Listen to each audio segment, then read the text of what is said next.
Hi there! My throat has been attacked by the illegal sound design mafia. So for this video... Oh no! I had to steal Jimmy Sherwood's voice. I hope you don't mind. And you, Jimmy. I hope you don't mind. Ever since KOAN Sound released their beautiful album called Polychrome, I've been talking about it all day long. There is one particular track which I even mentioned in a previous video. Chilli Daddy is what I would consider one of the funkiest musical experiences one can ever witness. For a long time, I've thought about trying to participate in the trendy act of remaking music because of, well, all of the things that we can learn.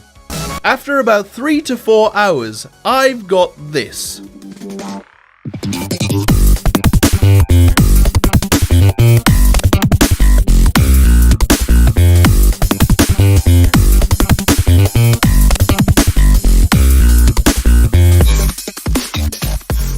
Before starting to work on this project, I listened to the album about 2,000 times, but I kind of feel that you can skip this step.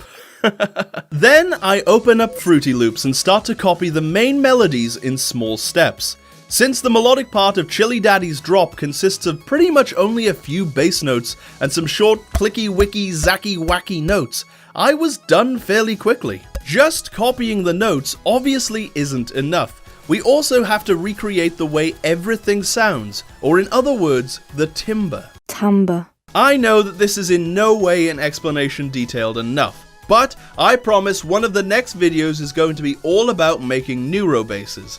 Anyway, here we go. Take some random low note, for example this cello, slap it into a synthesizer like Harmer, turn on the unison, and create a wide and blurry mess out of the sample. Now low pass it and replace the high frequencies with some noise or texture like the ones we created in this video. I layered this Reese with a real bass from a Contact library and a simple sine wave for the sub bass. The rhythm of the drums is fairly simple. Some kicks here, some snares there, more kicks over here, and it all sounds like this.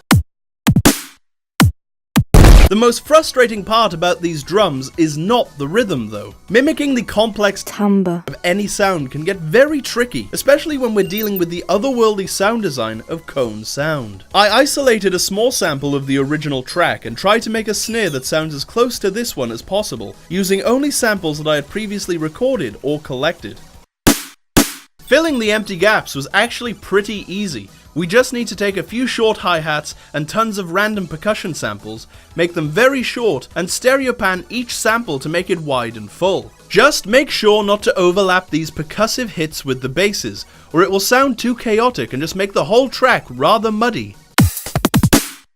Here's a little pro tip. If you want even more interesting percussive patterns, try using the Reese and sub bass to play short stabby notes, which can really help to fill the empty spaces. At this point, we're pretty much done. But since the basses in the original track have so much more complex motion and detail, I tried to mimic some of that as well. First off, I automated the volume, so the bass takes some time to fade in every full bar. Then I automated a large frequency notch to create a slight vowel-like sound at some points. And lastly, some stereo imaging. With this, we can control the width of the high noise at any given time and add even more movement to the instrument, which is a key part of KOAN Sound's basses. Pretty much all of these steps require some experience in sound design and the ability to listen closely to certain sounds. It's important to be able to point out differences and make sure that nothing is off by much. So if you're somewhat new and want to remake a piece of music, feel free to ask other people for another perspective.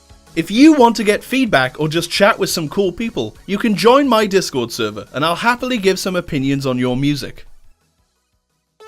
Well, hello there. It's me, Wangle. After editing this video for all these days, my voice is somewhat recovered. I'd like to thank ThatsMyJam, Fen Carter, ScotcherDev, Chantmagick and Sora for their generous support, as well as Jimmy Sherwood for lending me his voice. Thank you so much for watching and supporting the channel, and I'll see you next time. See ya!